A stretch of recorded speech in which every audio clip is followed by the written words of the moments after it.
Hello, in this video I'm going to show you how to calculate the apparent G at the equator. We start by calculating the gravitational field strength on the surface of the Earth. We assume that the Earth is a uniform sphere with a radius of 6,370 kilometers.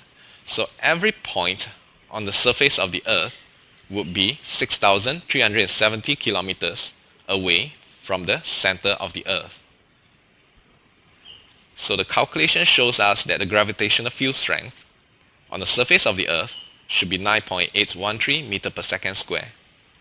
Let's consider a mass located at the North Pole. If you are at the North Pole, then despite the Earth's rotation, your position does not change. This means that an object located at the North Pole must be truly at rest. Its acceleration must be zero, which means the normal contact force that the floor exerts on it must be exactly equals to the gravitational pull of the Earth.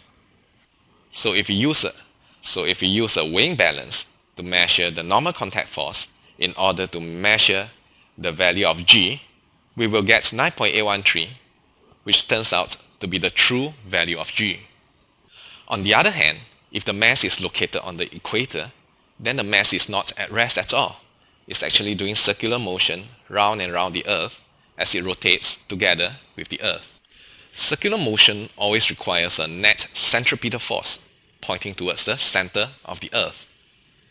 This means that the normal contact force that the floor exerts on the mass has got to be less than the gravitational pull of the Earth. So applying Newton's second law on the mass, we have mg minus away the normal contact force being equals to the m times a, which is written as mr omega square. Rearranging the equation, it can be shown clearly that the normal contact force is not equals to mg, it's smaller by mg by this amount here, which of course corresponds to the required centripetal force. So if we use a weighing balance to measure the normal contact force in order to measure the value of G, then what we obtain will not be the true value of G, but something that's smaller called the apparent G. And the difference is due to the centripetal acceleration because of the fact that this mass is actually undergoing circular motion. Let's sub in the numbers. So 9.813 is the true value of G, is simply the gravitational field strength.